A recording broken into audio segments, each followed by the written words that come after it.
Welcome to the second episode of Bowhunting Whitetails with Bill Winke. Today I want to talk about the 2021 season and the buck that I shot last season and some of the lessons that I learned. Really what I think I'll do is I'll focus on the hunt itself this week, and I'll come back again next week and talk about the lessons. There was a lot of really cool stuff that came out of this past season. A lot of kind of twists and turns with the hunting strategy and what I learned, especially about what deer do in their bedding areas. I thought after all these years that I had a pretty good grip on that stuff, but as it turns out, there's a lot of stuff that I learned. Well, anyway, we'll come back to that next week. But the story itself really starts with the farm that I was hunting. It was a 500-acre piece that I had leased, and it was in an area that I'd hunted way back when I was a boy. So I knew a lot about the general area, and sort of the terrain and how you hunt that type of terrain. And this was my second season on the property. I hunted there 2020 and shot a nice buck, really nice buck. But this season I knew going into it that I was going to be challenged. Last year, 2020 season, I ran trail cameras, and there was one buck that I kept picking up on there, a really nice 6x5. In fact, he was on one area near one ridge the whole time. And I hunted that ridge one evening and had the buck come by at 30 yards, and I passed him up. But I knew he was a younger deer, but I also figured that he was going to make a big jump. So going into the 2021 season, that was going to be my primary target. I didn't have time to run trail cameras in 2021. I'd spent a lot of time up in British Columbia with a friend of mine up there who runs a sheep camp. That's a story all of itself someday to tell. I helped with guiding. A fella from San Francisco shot a really nice mountain goat, and then we spent some time hunting moose, and then I spent another 10 days just fishing for bull trout and grayling. And so anyway, that took me up until early in October, and I didn't have the time that I normally would running trail cameras in September into October. So going into it a little bit blind last season, I just relied on the information that I had during the 2020 season, which really focused, again, like I said, on that 6x5 buck. So he was my target. I figured he was probably going to be staying in the same basic area. That's what they do usually. If you find them in the fall, one year in a certain area, that's generally where you'll find them again the next season. They have fall ranges and summer ranges, and they do occasionally change up those ranges, but for the most part, you can count on the deer being in the same place, same rough area from one fall to the next. So I had a place in mind. Unfortunately, the ridge where this deer was living was right in the middle of the farm, and the only way to get in and out of there was to go through the bottoms. I didn't have access coming in on top on the ridges, so it was just a big valley. It was planted to corn. The corn had been combined, so we got this big valley of food, and then these ridges that laid along that valley on both sides. So in order to hunt those ridges, I had to come in from the valley below. And of course, that's really challenging, knowing that in the morning, coming in the dark, you're coming through all the food, you're bumping into all the deer, pushing all the deer around. They all know you're there. It's really, really hard to get into a spot like that where you got to go right through the middle of the property, right through the food to get to the spot where you want to hunt in the mornings. And by the same token, coming back out in the evening, after your evening hunt, let's say on one of those ridges, now you're going to come back through all of that again, all of the places where the deer are at or moving toward.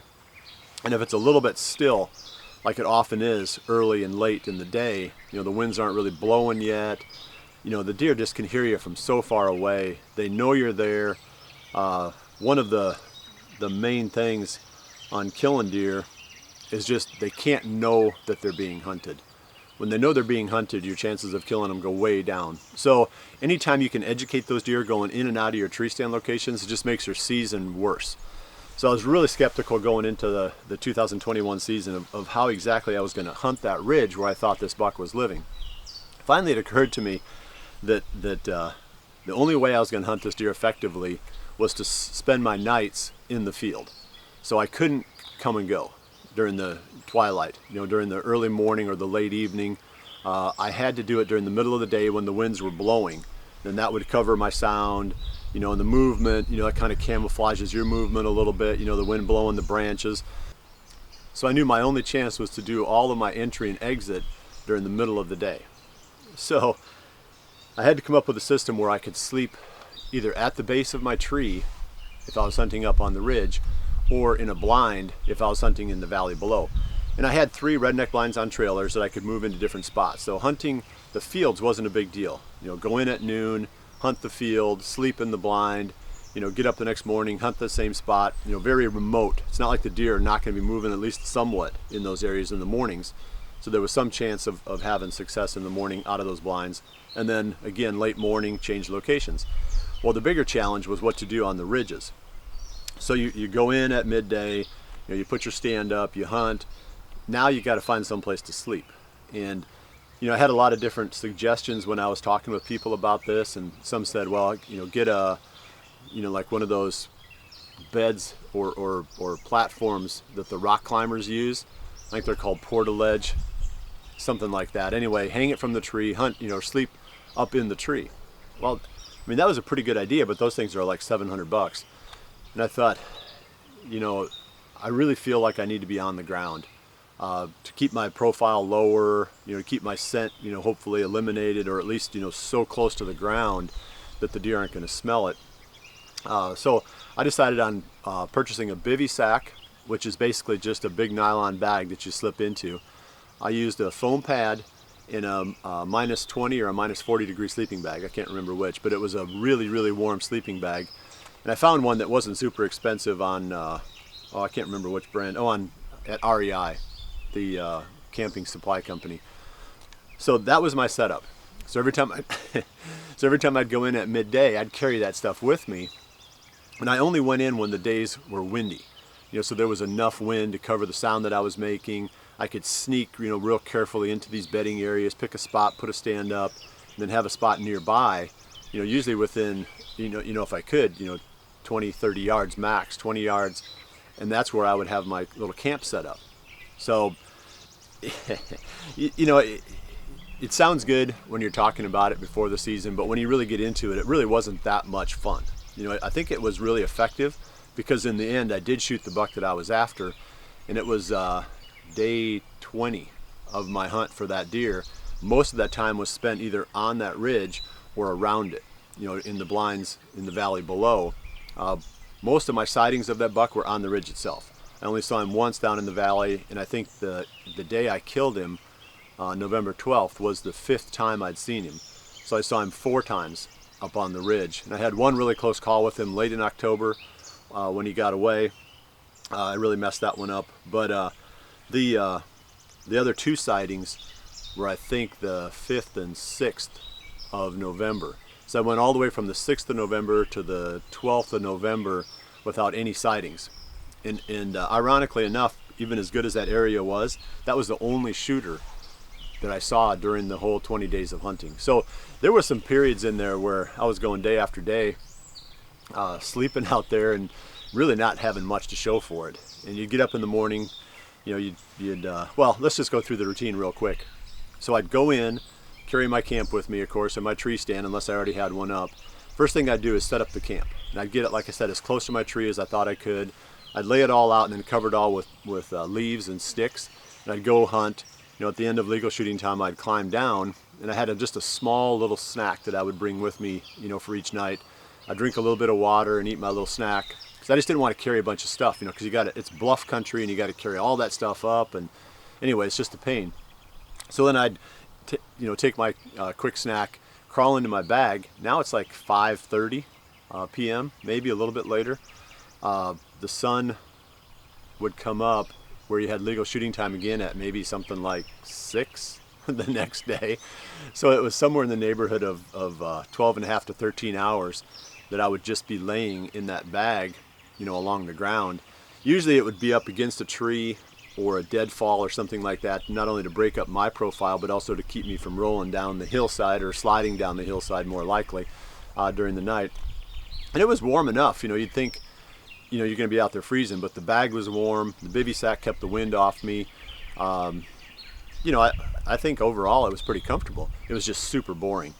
So, you're not going to sit in there because it's kind of a mummy bag. You're not going to sit in there with your phone and, so you can't really do anything with your phone.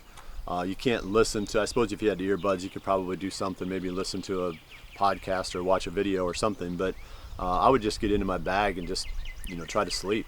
And then, sometime during the middle of the night, I'd wake up and I'd hear coyotes around me or hear something crunching through the leaves, and the hair would go up on the back of my neck, and I would just lay there listening for an hour and then fall back asleep again.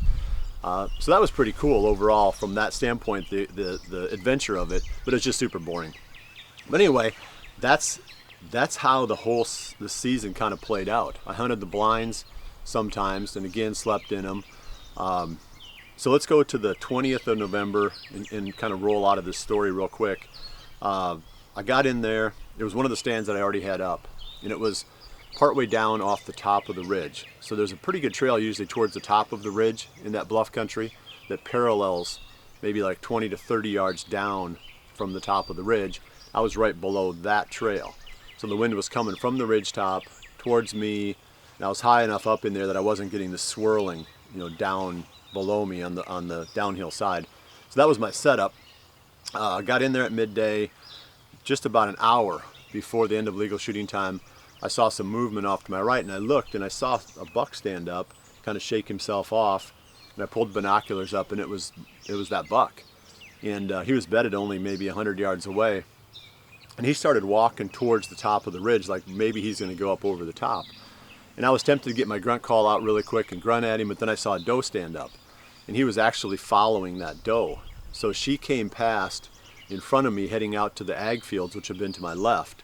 So I'm sitting, the ridge goes, let's see, let me get this right. The ridge goes east-west.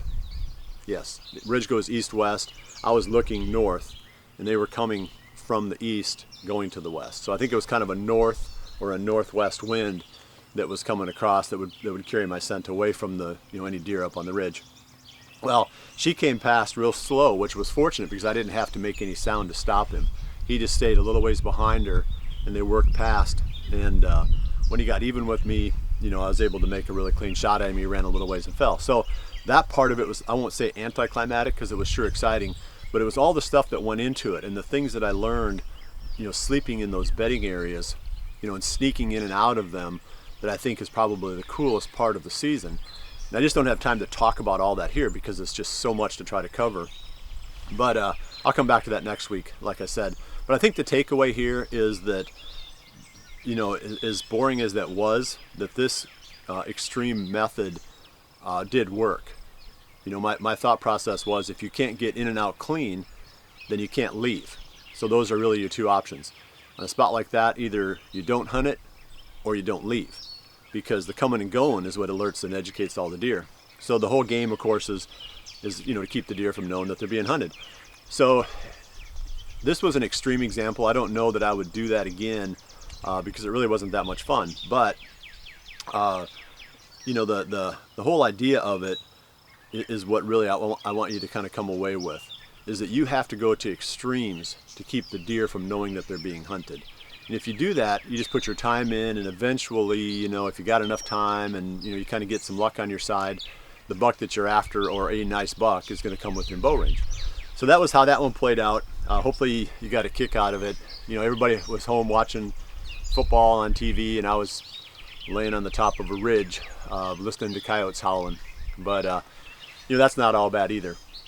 So come back again next week, and I'll talk more about the lessons and what deer really do in these bedding areas that surprise me. Because when you're awake all night, you hear all that stuff. I won't say I was awake all night, but when you're awake during the night, right there in those places, you know what's going on around you. And I was pretty surprised by how much activity there was in those places.